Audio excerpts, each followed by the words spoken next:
श्री गणेशाय नमः। हर हर महादेव। जय श्री वीर बालाजी महाराज की जय। प्रेतराज सरकार की जय। दोस्तों, 3 वीडियो अपलोड करने के बाद थोड़ी समय की व्यस्तता होने की वजह से मैं आपको और भी वीडियो नहीं दिखा पाया। तो लीजिए, आज पेश है एक नई ताज़ा तरीन वीडियो। इस वीडियो को मुझे सुनाने वाले हैं मेरे एक ख़ास दोस्त। जैसा कि आपको पता है कि यह वीडियो बनाना ही केवल एक मेरा काम नहीं है, मैं इसके अलावा एक दूसरा काम भी करता हूँ, जिनमें मुझे अलग अलग लोगों से मिलना पड़ता है। ऐसे ही मेरे चैनल को देख करके मेरे एक दोस्त ने एक मुझे ऐसी लोकेशन दिखाई जिस पे मुझे खुद भी भरोसा नहीं हुआ, और मेरे उस दोस्त ने उस जगह के बारे में मुझे जो बताया, उसको सुनने के बाद मेरे रोंगटे खड़े हो गए। तो दोस्तों, यह कहानी गुजरात के सूरत शहर की है। सूरत शहर कपड़ों के उद्योग के लिए पूरी दुनिया में मशहूर है। आप सभी को पता है कि यहाँ पे बहुत सी फैक्ट्रियाँ हैं जहाँ पे कपड़े बनते हैं, जहाँ पे कपड़ों की रंगाई होती है, कलरिंग और बहुत से काम होते हैं। तो यह कहानी ऐसे ही एक इंडस्ट्रियल पार्ट की है जहाँ पे ढेर सारी कपड़ों की फैक्ट्रियाँ रहती हैं। मेरा दोस्त महेश, जिसने मुझे इस जगह के बारे में बताया, वह मुझे एक फैक्ट्री दिखाया। वह फैक्ट्री एक बहुत ही बड़ी फैक्ट्री है। जैसा अगर आपने देखा भी होगा तो फैक्ट्रियाँ ज़्यादातर एक मतलब ग्राउंड फ्लोर पे ही ज़्यादा होती हैं, क्योंकि ज़मीन लोड ले सकती है, ज़मीन पे ही सारे काम होते हैं। ऊपर की बिल्डिंग में ज़्यादा हल्के काम होते हैं। इस तरह की फैक्ट्रियाँ होती हैं। पर मुझे देख कर के बहुत ही अजीब लगा कि यह फैक्ट्री ज़मीन पे कम है पर बिल्डिंग्स में ऊपर ज़्यादा बनी हुई है, और वह सारा भारी काम करने वाला था। तो मुझे देखकर बड़ा ही आश्चर्य हुआ, और मुझे उसने यह भी बताया कि यह फैक्ट्री सूरत की टॉप 10 फैक्ट्रीज़ में से एक है, जहाँ पे सबसे ज़्यादा प्रोडक्शन का काम होता है। तो मुझे लगा कि ये छोटी सी फैक्ट्री से इतना ज़्यादा काम कैसे हो सकता है, और फिर उसने मुझे उस जगह के बारे में बताया कि आखिर इतना ज़्यादा काम होता कैसे है।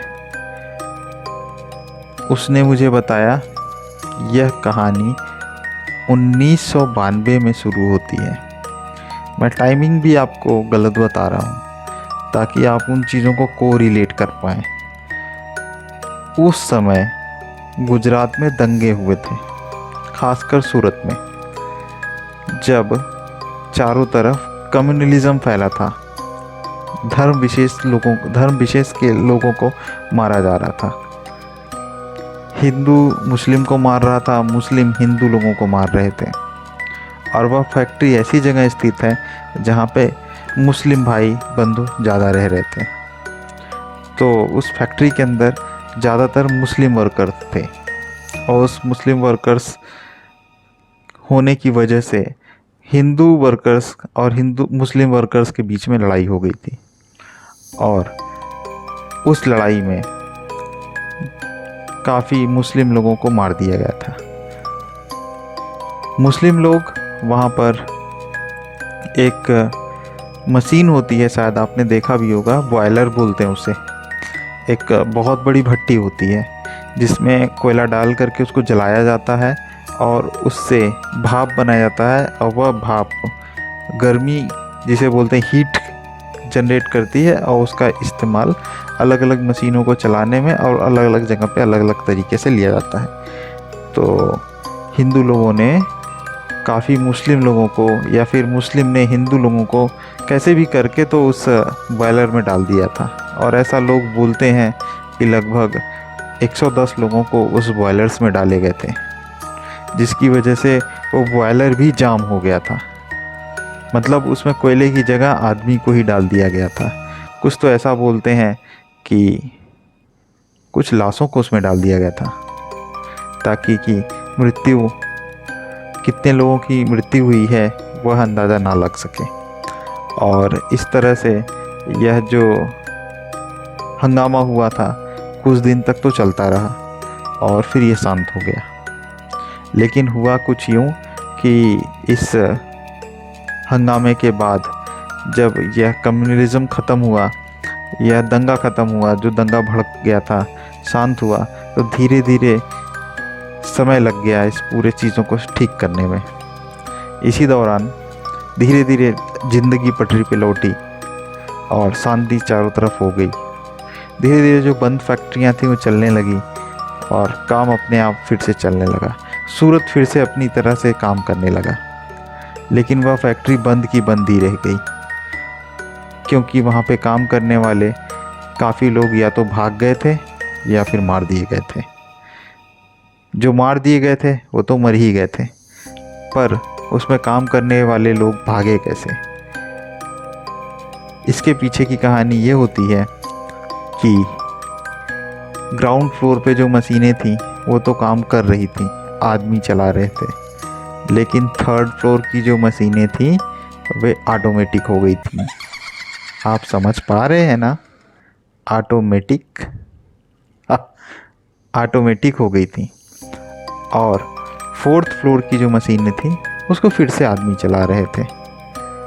और यह समझते समझते लोगों को समझ में आ गया कि मशीनें ऑटोमेटिक कैसे हो गई हैं। एक घटना महेश बताता है। महेश के चाचा जी अभी कुछ एक साल पहले ही वहाँ पे काम करने गए। वहाँ फैक्ट्री में काम करने का एक सीधा सा मंत्रा है, आप ग्राउंड फ्लोर पे काम करेंगे, सेकंड फ्लोर पे काम करेंगे और सीधा लिफ्ट से बटन दबा के फोर्थ फ्लोर पे जाएंगे।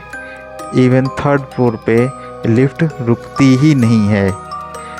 जीना तो जाता है, लेकिन जीना सीधा सेकंड फ्लोर तक जाता है। फोर्थ फ्लोर से सेकंड फ्लोर पे चला जाता है, सेकंड से फर्स्ट पे जाता है। कोई भी व्यक्ति थर्ड फ्लोर की तरफ मुंह करके देखता भी नहीं है। तो महेश के चाचा जी, जो कि यूपी से ही हैं, वे काम करने के लिए सूरत में आए थे। बहुत ही खोज करने के बाद उन्हें कहीं काम नहीं मिलता है, तो किसी ने बता दिया कि वहाँ पे जाके काम कर लो, वहाँ पे तुम्हें काम मिल जाएगा। क्योंकि वहाँ पे बहुत ही कम लोग काम करते हैं। जो पुराने लोग हैं, जो चीज़ों को समझ सकते हैं, वे काम करते हैं, मजबूत दिल वाले। क्योंकि वहाँ पे हर चीज़ कभी कभी ऑटोमेटिक हो जाती है। तो महेश के चाचा जी, अंकल जी, वो वहाँ पे काम करने के लिए जाते हैं। होता कुछ यूँ है कि वहाँ वर्कर की शिफ्ट होती है और शिफ्ट भी बदलती रहती है, डे शिफ्ट और नाइट शिफ्ट। तो कुछ समय तो डे शिफ्ट में काम करते हैं महेश के अंकल और अच्छा काम करते हैं, उनको अच्छा अनुभव होता है, थोड़ा बहुत पैसे भी मिलते हैं। पर जैसे ही उनकी नाइट शिफ्ट होती है तो वे देखते क्या हैं कि डे शिफ्ट में तो 100 लोग हैं, पर नाइट शिफ्ट में केवल 40-60% लोग कम। तो उन्हें कुछ समझ में नहीं आता है। वे लोगों से पूछते भी हैं कि रात में तो काम ज़्यादा होता है, लेकिन आप लोग इतने कम लोग क्यों हैं, ऐसा क्यों होता है? तो सब हंसते हैं, कोई जवाब नहीं देता है। और महेश के अंकल जी को सिगरेट पीने की, बीड़ी पीने की आदत रहती है। वो रात को काम करते हैं तो उन्हें नींद आती है और अपनी नींद को भगाने के लिए वे कभी कभी बीड़ी जला लेते हैं। चुपचाप जला करके साइड में बैठ जाते हैं, वहाँ बीड़ी पीते हैं। एक दिन ऐसे ही काम करते हुए बीड़ी पीते रहते हैं वो, और तभी सेठ का आदमी आ जाता है। वो देखता है, वह महेश के अंकल को डांटता है, यहाँ बीड़ी पीना अलाउड नहीं है, यहाँ पे कपड़े का काम होता है, तुम्हारी बीड़ी की एक चिंगारी से कभी भी आग लग सकती है, इसलिए बीड़ी पीना यहाँ बंद करो। महेश के अंकल सोचते हैं ये क्या, अब मैं कैसे करूँगा। वह बीड़ी को बुझा देते हैं, काम में लग जाते हैं। पहला दिन तो बीत जाता है, दूसरा दिन फिर वह काम करते हैं। फिर वह सोचते हैं मैं कहाँ पीऊँ बीड़ी, और वह धीरे से अपनी बीड़ी निकालते हैं और वे सोचते हैं कि थर्ड फ्लोर पे तो शायद ही कोई काम हो रहा होगा। एक काम करता हूँ मैं कि थर्ड फ्लोर पे ही जाता हूँ, आराम से बीड़ी पीता हूँ और बीड़ी पी के मैं नीचे या ऊपर जहाँ भी होगा मैं चला जाऊँगा। यह सोचकर वो फोर्थ फ्लोर से थर्ड फ्लोर पे आ जाते हैं और उन्हें इस बात की भनक तक नहीं लगती कि वहाँ पर कोई काम नहीं करता, मशीनें तो चल रही हैं। उन्हें लगता है कोई ना कोई तो होगा ही। मैं साइड में धीरे से बीड़ी पी लूँगा क्योंकि कम लोग हैं, यहाँ पे कोई दिख भी नहीं रहा है, मशीनें चल रही हैं यानी कोई ना कोई तो होगा, सेठ का आदमी तो नहीं होगा। और वह यह सोच करके नीचे फोर्थ फ्लोर पे से उतर कर थर्ड फ्लोर पे आ जाते हैं। जैसे ही वे हॉल के अंदर एंट्री लेते हैं, वहाँ पे मशीनें चल रही होती हैं, सारा काम सही से चल रहा होता है और वह यह सोचकर किनारे बैठ कर के बीड़ी पीने लगते हैं। जैसे ही वे बीड़ी जलाते हैं, उनको हल्की सी आवाज़ चारों तरफ से आने लगती है, जैसे ही कोई उन्हें डांट रहा हो, फुसफुसा रहा हो आपस में। ऐसा लगता है उन्हें कि सभी कई ढेर सारे वर्कर उन्हें देखकर फुसफुसा रहे हों। वह इस बात पे ध्यान नहीं देते। उन्हें लगता है कि यहाँ थोड़ी सी शांत है, इस वजह से ऐसा लग रहा होगा। अब वह बीड़ी पीने लगते हैं। एक पी लेते हैं बीड़ी, फिर दूसरी बीड़ी निकालते हैं। दूसरी बीड़ी निकालने के होते हैं, माचिस जलाते हैं और जैसे लगता है कि किसी ने माचिस फूंक दी हो, माचिस बुझ जाती है। वो सोचते हैं हवा आ गई। फिर वह दूसरी बीड़ी निकालते हैं और माचिस जलाते हैं और जैसे ही माचिस जलाते हैं, माचिस फिर से किसी ने तीली पर फूंक दिया हो। पर ये क्या, अब तो उनको ये आवाज़ कोलाहल में बदल जाती है, जैसे कि उन्हें कोई डांट रहा हो। वो उठ के चारों तरफ देखते हैं कि कहीं सेठ का आदमी मुझे यहाँ देख तो नहीं लिया। वो कान उठा कर के चारों तरफ देखते हैं, बट उन्हें कोई नज़र नहीं आता। वह धीरे से बैठ जाते हैं और दूसरी तरफ मुंह करके बीड़ी जला देते हैं। बीड़ी तो जल जाती है, पर जैसे ही वो बीड़ी को मुंह से लगाते हैं, उन्हें कंधे पे किसी का हाथ महसूस होता है। वे पीछे मुड़ के देखते हैं तो वहाँ पे कोई नहीं रहता। वे डर जाते हैं कि आखिर कौन है यहाँ पे। वो सोचते हैं लगता है मुझे यहाँ पे कोई डिस्टर्ब कर रहा है। एक काम करते हैं, वे सोचते हैं बाथरूम में, इस फ्लोर पे जो बाथरूम बना है, मैं वहाँ जाके बीड़ी पी लेता हूँ। पर वे जैसे ही उठ के बाथरूम की तरफ जाते हैं तो वहाँ पर ढेर सारे आदमियों की परछाई दिखाई देती है जो एक कोने में खड़े रहते हैं। वह देख के बहुत ही अचंभित होते हैं कि परछाई तो दिख रही है पर कोई आदमी क्यों नहीं दिख रहा है। फिर वह दूसरी तरफ देखते हैं कि कोई आदमी तो होगा ही, पर वहाँ कोई नहीं रहता, केवल परछाई ही रहती है। वह देख के समझ जाते हैं कि ज़रूर यहाँ पे कुछ गड़बड़ है, लेकिन मशीनें चल रही हैं यानी कि कंट्रोल रूम में कोई ना कोई तो होगा ही। वो भाग कर के अंदर जाके देखते हैं, पर आश्चर्य की बात कि कंट्रोल रूम में भी कोई नहीं है। लाइटें जल रही हैं, मशीनें चल रही हैं, काम हो रहा है। और फिर क्या था, वे वहाँ से भागते हुए बाहर निकलते हैं। जैसे ही वो बाहर निकलते हैं तो उन्हें अपने सामने एक जला हुआ शरीर दिखाई देता है जो उनका रास्ता रोक करके खड़ा था, उन्हें बाहर जाने से रोकने के लिए। वह देखते ही समझ जाते हैं कि यह आदमी नहीं है। वो आदमी हो ही नहीं सकता क्योंकि उसके शरीर पर कोई कपड़े नहीं हैं और शरीर पूरी तरह से जला हुआ है। अब वे करें क्या?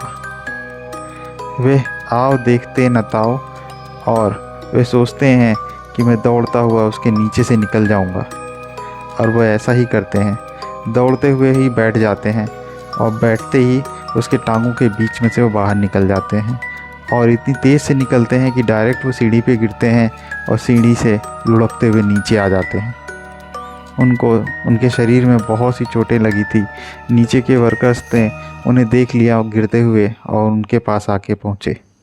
पूछने लगे कि तुम्हें क्या हो गया था, तुम कहाँ से गिरे, तुम कहाँ गए थे। ये सब देखते हुए मैं इसके अंकल ने बोला, मैं तो थर्ड फ्लोर से आके नीचे गिरा हूँ।